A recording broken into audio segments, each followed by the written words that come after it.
നമസ്കാരം, UK മലയാളി ന്യൂസിലേക്ക് സ്വാഗതം. ഇബുപ്രൊഫെൻ വേദന സംഹാരി ഉപയോഗിക്കുന്നത് സുരക്ഷിതമല്ലെന്ന് വിദഗ്ധർ. ഈ മരുന്നിന് വലിയ രീതിയിലുള്ള സൈഡ് എഫക്റ്റുകൾ ഉണ്ടാകാൻ സാധ്യതയുള്ളതിനാൽ ഈ ടാബ്ലറ്റുകളുടെ ഉപയോഗം കുറയ്ക്കാനാണ് ആരോഗ്യ വിദഗ്ധരുടെ നിർദ്ദേശം. ഇബുപ്രൊഫെൻ വേദന സംഹാരി ഉപയോഗിക്കുന്നത് സുരക്ഷിതമല്ലെന്ന മുന്നറിയിപ്പുമായി ഡോക്ടർമാർ. വേദന സംഹാരിയായി ഇന്ന് ഏറ്റവും കൂടുതൽ ആളുകൾ ഉപയോഗിക്കുന്ന ഈ മരുന്നിന് വലിയ രീതിയിലുള്ള സൈഡ് എഫക്റ്റുകൾ ഉണ്ടാകാൻ സാധ്യതയുള്ളതിനാൽ ഈ ടാബ്ലറ്റുകളുടെ ഉപയോഗം കുറയ്ക്കാനാണ് ആരോഗ്യ വിദഗ്ധരുടെ നിർദ്ദേശം.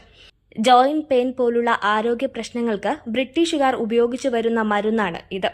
എന്നാൽ നിരന്തരമായ ഈ ടാബ്ലറ്റിന്റെ ഉപയോഗം വലിയ രീതിയിലുള്ള ആരോഗ്യ പ്രശ്നങ്ങൾക്ക് കാരണമാകും. ഇത്തരം മരുന്നുകൾ ഹൃദയാഘാതം, രക്തസമ്മർദ്ദം എന്നിവയിലേക്ക് നയിക്കും. ഇബുപ്രൊഫൈനുമായി ബന്ധപ്പെട്ട ഏറ്റവും സാധാരണമായ ചില പ്രശ്നങ്ങൾ വയറ്റിലെ അൾസർ, കിഡ്നി ഫെയിലിയർ എന്നിവയ്ക്ക് കാരണമാകുമെന്ന് ഫാർമസിസ്റ്റ് ഡോക്ടർ ലെയ്ല ഹാൻബെക്ക് പറയുന്നു. ഈ മരുന്ന് കഴിക്കുന്നതിൽ 100-ൽ തലവേദന, തലകറക്കം, ഓക്കാനം, ദഹനക്കേട് എന്നിവ അനുഭവപ്പെടുന്നതായി NHS GP doctor Hana Patel പറഞ്ഞു. ഇബുപ്രൊഫെൻ ശരിയായ അളവിൽ കഴിക്കുമ്പോൾ പോലും അത് നെഞ്ചരിച്ചിലിനും ദഹനക്കേട് ഉണ്ടാക്കുമെന്നാണ് ഡോക്ടർമാർ പറയുന്നത്. രക്തസ്രാവമോ കുടലിൽ അൾസറോ ഉള്ളവർ മരുന്ന് പൂർണ്ണമായി ഒഴിവാക്കണമെന്നാണ് ഡോക്ടർമാർ നിർദ്ദേശിക്കുന്നത്.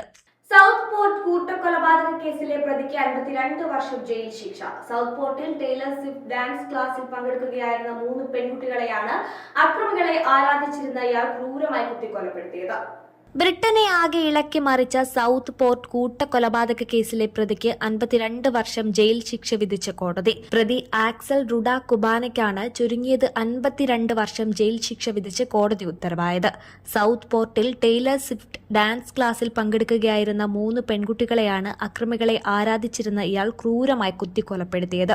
ശിക്ഷ വിധിക്കുമ്പോൾ താൻ ജീവനെടുത്ത കുട്ടികളുടെ കുടുംബാംഗങ്ങളുടെ മുഖം നേരിൽ കാണാൻ വിസമ്മതിച്ച 18-കാരൻ ജയിൽ സെല്ലിൽ തന്നെ തുടരുകയാണ്. 6 വയസ്സുള്ള ബെബെ കിങ്, 7 വയസ്സുകാരി എൽസി ഡോട്ട് സ്റ്റാൻ കോംബെ, 9 വയസ്സുകാരി ആൽസ്വ സിൽവ അഗാർ എന്നിവർ കൊലപ്പെടുത്തുന്നതിനും മറ്റ് 10 പേരെ വധിക്കാൻ ശ്രമിച്ചതിനുമാണ് റുഡ കുബാനയ്ക്ക് ശിക്ഷ വിധിച്ചത്.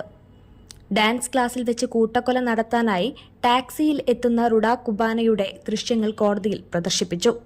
കാറിൽ നിന്ന് ഇറങ്ങി ഹാർട്ട് സ്പേസ് കെട്ടിടത്തിൽ നടത്തിയിരുന്ന ഡാൻസ് ക്ലാസ്സിലേക്ക് ഇയാൾ സമാധാനപൂർവ്വം നടന്നെത്തുകയും മറ്റൊരു വാതിൽ വഴി അകത്തേക്ക് പ്രവേശിക്കുകയുമായിരുന്നു.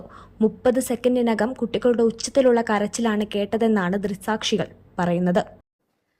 റെക്ടൽ ക്യാൻസർ രോഗത്തെ തുടർന്ന് നോട്ടിംഗ്ഹാമിൽ മലയാളി നഴ്സ് മരണമടഞ്ഞു. പെരുമ്പാവൂർ സ്വദേശിയായ അരുൺ ശങ്കരനാണ് മരണപ്പെട്ടത്. അരുണിന് റെക്ടൽ ക്യാൻസർ കണ്ടെത്തിയിരുന്നു. രോഗം തിരിച്ചറിഞ്ഞപ്പോൾ മൂർധന്യാവസ്ഥയിലായിരുന്നു. കഴിഞ്ഞ 6 മാസമായി ആരോഗ്യം മോശമായതിനെ തുടർന്ന് നോട്ടിംഗ്ഹാം സിറ്റി ഹോസ്പിറ്റലിലെ പാലിയേറ്റീവ് വിഭാഗത്തിൽ ചികിത്സയിൽ കഴിയവെയാണ് മരണം സംഭവിച്ചത്.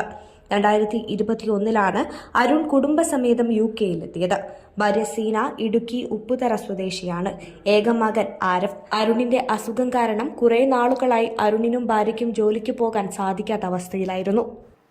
ലണ്ടനിൽ വീടിന് തീപിടിച്ച് 4 കുട്ടികൾ മരിച്ച സംഭവത്തിൽ 30-കാരിയായ അമ്മ കുറ്റക്കാരിയെന്ന് വിധിച്ച് കോടതി. യുവതിക്ക് 10 വർഷം തടവ് ശിക്ഷയാണ് കോടതി വിധിച്ചത്.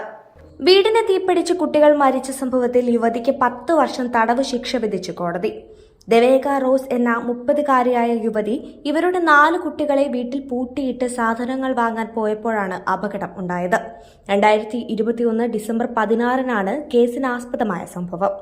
വീട് പുറത്തുനിന്ന് പൂട്ടിയതിനാൽ കുട്ടികൾക്ക് പുറത്തേക്ക് ഇറങ്ങി ഓടാനോ പുറത്തുള്ളവർക്ക് കുട്ടികളെ രക്ഷിക്കാനോ കഴിയാതെ പോയി.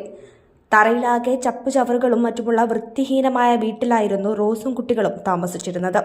വലിച്ചെറിയപ്പെട്ട സിഗർ ലൈറ്ററിൽ നിന്നോ മറിഞ്ഞ ടീ ലൈറ്ററിൽ നിന്നോ തീ പടർന്നതാണ് അഗ്നിബാധ സംഭവിച്ചതെന്നും തറയിലെ ചപ്പുചവറുകൾ കാരണം തീ ആളിക്കത്താൻ കാരണമായെന്നും വിചാരണ വേളയിൽ കോടതി വെളിപ്പെട്ടിരുന്നു. ഓൾഡ് ബെയിലിൽ നടന്ന വിചാരണയിൽ പ്രതി 4 നരഹത്യയ്ക്ക് കുറ്റക്കാരിയാണെന്നാണ് കണ്ടെത്തിയത്. തീപിടുത്തമുണ്ടായ ദിവസം പ്രതി വാങ്ങാൻ പോയ സാധനങ്ങൾ അത്യാവശ്യമോ സുപ്രധാനമോ അല്ലായിരുന്നെന്ന വിലയിരുത്തലും ശിക്ഷ വിധിച്ചുകൊണ്ട് ജഡ്ജി മാർക്ക് ലൂ ക്രാഫ്റ്റ് നടത്തി.